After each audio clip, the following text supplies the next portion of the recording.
It can't be bargained with. It can't be reasoned with. It doesn't feel pity or remorse or fear. And it absolutely will not stop. Ever. Until you are dead. Welcome back to Thinking Critical. This is Wes. And if you didn't know it, the Whisper Network is watching you and me and Perch, Comics by Perch, who's here with me now. What do you think about that, Perch? Do you like knowing that you're being monitored by the Whisper Network? It's a comforting feeling, like a warm blanket that's just always looking out for you and just making sure you stay on the straight and narrow. It's wonderful. So the idea that there's a Whisper Network, and I think that it permeates much farther than just comic books. I think there's Whisper Networks in all kinds of subcultures, but we certainly have known that there's been a Whisper Network in comic books for quite a while. They're not exactly secretive about it, and even more recently, they're a little bit more emboldened. They're kind of talk about how they strategize and talk about things before they release allegations and things like that. And recently it kind of seemed like maybe Max Visaggio had kind of a change of heart. She had a tweet out talking about, I was gonna weigh in on something, but you know what? Nobody needs me pretending to be a public intellectual, not just a giant weirdo. Basically saying I was gonna weigh in on something, but nobody wants to hear that. And you're like, oh wow, it feels like maybe there was a leap forward. And maybe realizing that causing drama and stirring up things all the time really isn't great for your brand or the comic book industry in general. But that same day, and I believe it was actually earlier in the day, apparently the CEO of Dynamite went onto a CG stream. I'm assuming this is Ethan Van Sciver, and donated money because, obviously Ethan Van Sciver has a relationship with Dynamite. I think he commissions so where he can create original art covers and sell them on Indiegogo, and I imagine that Dynamite makes a pretty little penny off of him for absolutely no work. Isn't it weird that people are just monitoring other people's streams and like narking on them in social media? Yeah, it is. It is. I mean, this is one of those cases where there's nothing strange and alarming here, and yet but there is something alarming here. So on one hand, like you said before, Whisper Networks and this whole idea of like groups of people who will come and help each other out and gatekeep and monitor the industry or do these kinds of things. This isn't new, and it's not new for comics. I've got, I've been looking into things. There's groups that date back 40 years in comics that have done this, that have a small collection of people have kind of pushed and tried to maintain power. So it's not the Illuminati of comics. Exactly, the Illuminati of comics. It's not a new thing, and so on that side, this particular network's not alarming, not anything strange. But on the other side, it is alarming that this happens in the first place. I mean, it's sad that this industry has this stuff going on, that has people who feel compelled to want to watch and want to interject things. It's more than just, hey, trying to safeguard the industry. It really comes down to we have some power. We'd like more power. We're going to kind of work as a group to keep it and to force other people out we don't like so we can keep our power. That's alarming, and that's a nasty thing. It's just sad that it continues to be the case in comics that this happens. And it seems so weird. You would think the CEO of Dynamite would have somewhat of some kind of a hiring power within the industry. You might want to make the guy mad by calling him out or trying to accuse him of something when he really didn't do anything. But here you have a creator in the comic book industry probably thinks that, oh, I'm sticking it to the man. Didn't really do anything. Like, what are you pointing out? What's the accusation? That he went and donated some money to someone you don't like? Okay. People are allowed to do that. Max Visaggio was obviously emboldened enough and felt that it was important enough that, she would burn a bridge and maybe, I would rather call out Dynamite than and try and keep people from working there because he supported a wrong thinker than try and keep peace in the community and maybe not burn a bridge and have an employment opportunity later.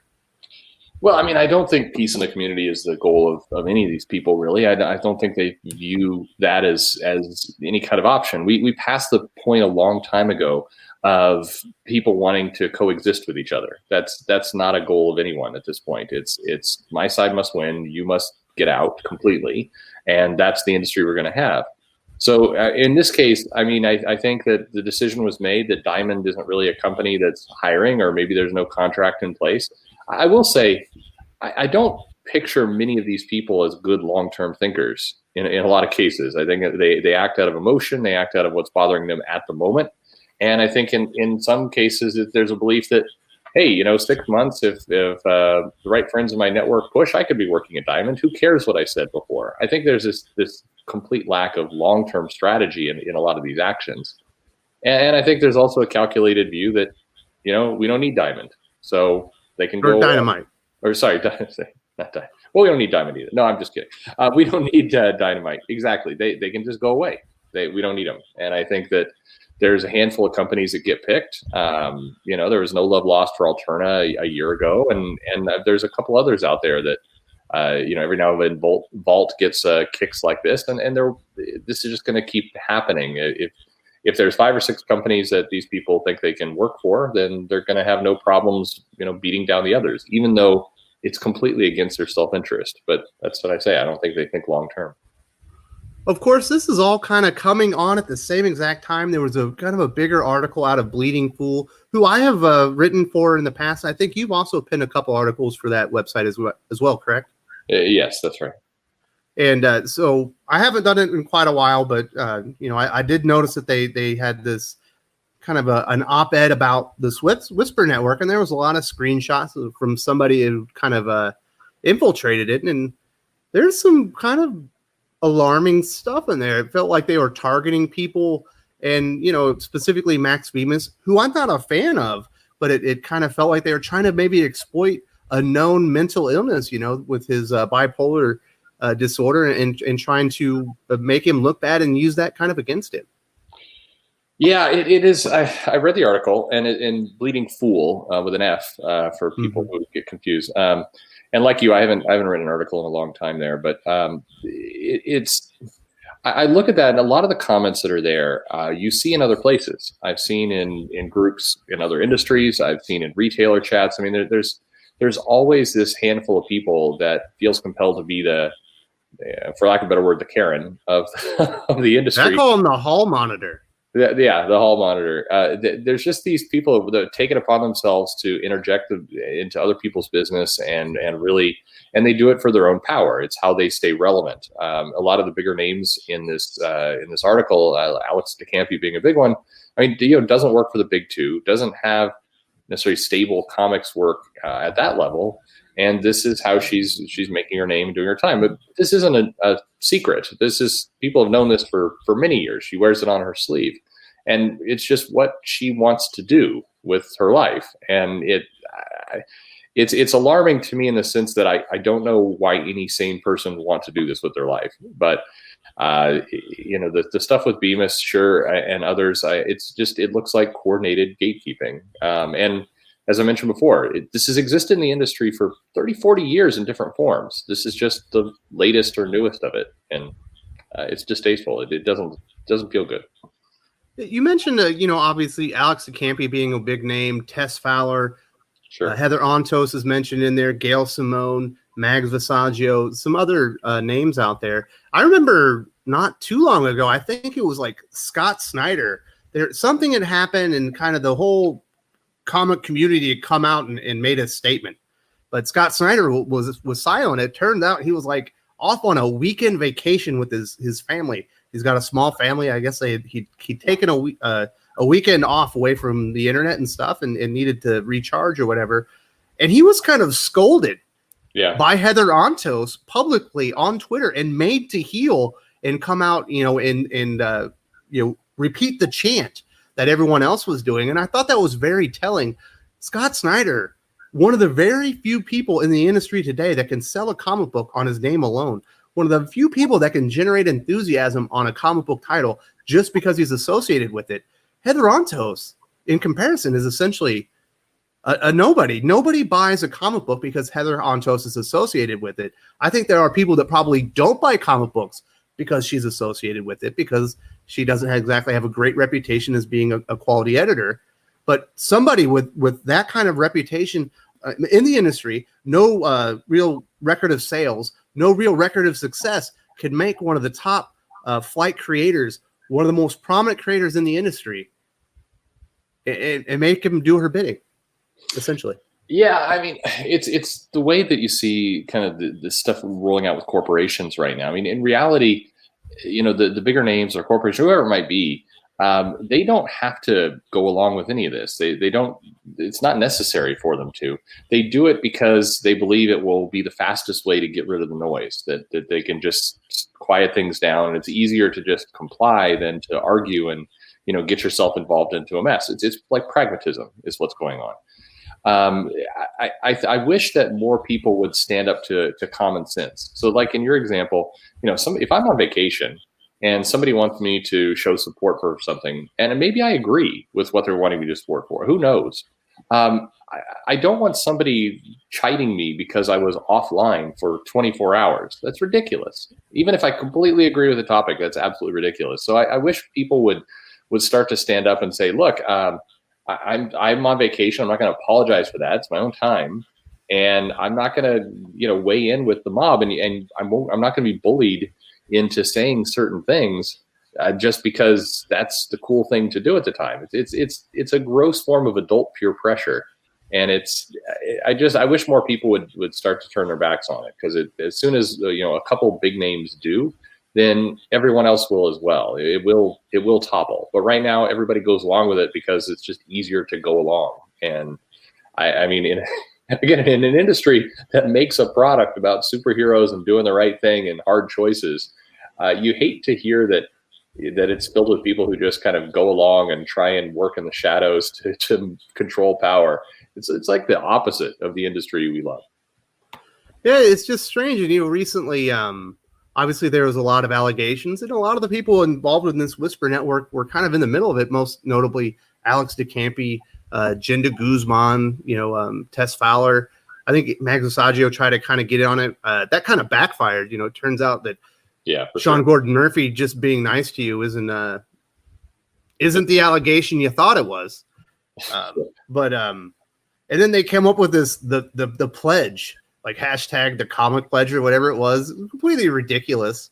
There's some stuff in there that I agree with. It's like, yeah, that makes sense. Don't be a scumbag.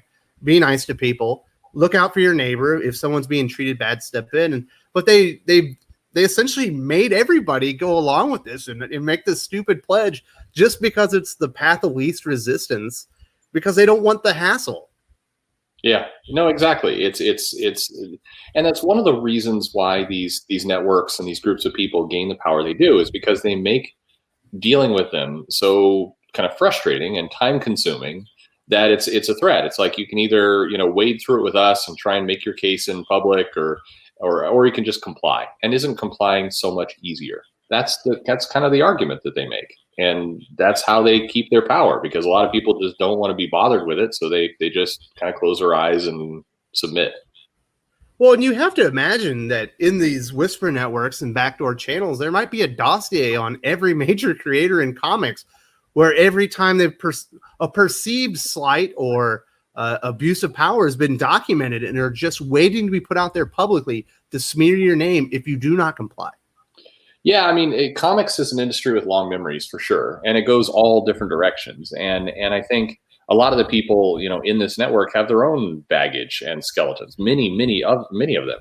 But the threat is just, hey, we're going to drag all your dirty laundry out through the streets, and it's going to be something you're going to have to deal with. It's going to be embarrassing. It's going to be a distraction. And in an industry that's often so razor thin in terms of margins and work, and there's no guarantees of long-term work or any of that. You don't want to deal with that baggage. It takes time away from trying to make money. It could potentially damage some of your earning potential, and these people know it. So I want to stress, a lot of people are reacting to this. I got this, in a tiny sense of irony. I had almost 30 people mail me this article, which felt a little bit like. You were in a Whisper network? A little bit. It felt a little bit like it, and a lot of people mailed it with the same sentence. So it's like, maybe okay, it's forwarded, yeah. Yeah. I mean, I appreciate people looking out for me and all the rest, but at the same time, there was a bit of irony there. This isn't new, and I think you should take comfort by that, and you should also be alarmed by that. This is not a new phenomenon in comics. It's existed for a while. It's not a good thing, but people shouldn't be. You shouldn't react to this like this sprung up in the last 2 years, and we've got to, deal with this emergency. This is kind of ingrained and built into the culture of comics. So if we want things to get better, we're going to have to take a different approach than fighting it head on with, say, another Whisper network, or by calling these people out will not work, because a lot of their, like I said, their baggage is already out there. In many cases, these people have nothing to lose. They're not working for the big companies. They're, or the big companies have told them, if you put one more toe out of line, you're going to not get any more work here, which is why you may see them going after a Dynamite and not a Marvel or DC. But we have to deal with this by addressing the cultural problem at hand, and hopefully, I think it can. It's going to take some people standing up and saying, you know what, I'm just gonna, if I have dirty laundry, it's going to come out, and I'm not going to, deal with it, and we're just going to try and move forward, which is what you see some people doing. They're just making comics.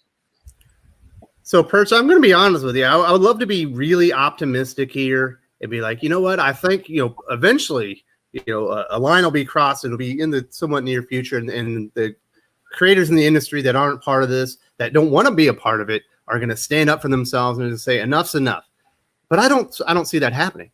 No, because that would be very difficult, especially if you're the only one, even if it was one or two to stand up. I think if you did that, and the wrong information comes out, you get exiled, and we've seen that. Although there are safe landing places out there right now, thankfully. Crowdfunding is available, indie comics and self-publishing and stuff like that. But, for someone with steady work at the big two, that could be, and they have families and stuff like that, that could be a giant leap of faith. And it could feel like something that wasn't worth, standing up even for yourself and your own real mental health and freedom. Yeah. So it needs to happen. I agree with you. I don't see it happening. The biggest reason I don't see it happening is history. 40 years we've had networks like this. There's a reason why, for 40 years they keep popping up and they keep having power. It's because they don't get cracked. People do not do exactly what you're saying. They submit because it's easier to do so, because their jobs are on stake, because they need that livelihood, and so we're stuck with it. So I mean, if history is any indicator, this isn't going away. The one thing that I think we can see, though, is that these networks will change and shift over time. In the 80s, especially in the 90s, very powerful networks like this caved from within, because eventually, tired of outside targets, the group starts targeting itself. And we've already seen small indications of that with this network, and it will happen. Eventually, things will collapse, and there will be new networks that will come up, and there will be counter networks to fight this network. It's all very tiring if you just want to read and enjoy comics. But like you, unfortunately, I don't see it going away anytime soon. I don't have a big channel here on YouTube. We are not the biggest YouTubers in the world. We're growing. I think we put out better content than almost anybody out there. But I imagine that all of our videos are being screened, and any kind of transgressions are being noted, and maybe one day we'll be attacked. Maybe so. I'm sure that there's some people who watch my video. Every now and then I touch on a topic, and it's kind of like the mail about this article. I get 5 or 6 emails with the, hey, Perch, we're concerned about something you said, or I'm concerned about something you said. It's the exact same sentence. And it's like, like 3 of you are saying the exact same thing because you don't like the way I dealt with it's usually, if I talk about crowdfunding as a business and I do not include the disclaimer, or I don't say something like, and some people who do crowdfunding are mean people. If I don't say this disclaimer about it, I get a message almost every single time.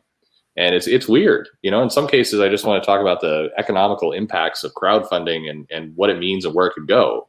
But for whatever reason, that topic always gets these mails.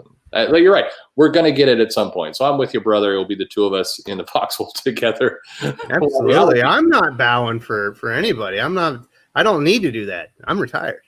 There you go. Hopefully you'll retire here to the Philippines, and when we can, we'll stand up back to back like Forrest and Bubba, so our heads won't be in the mud. I'm ready. I was planning to go to the Chaz. I had a plot of earth and a garden all picked out, but it looks like that nation state is unfortunately not going to continue forward. So I think Philippines was my second pick. So I'll see you soon.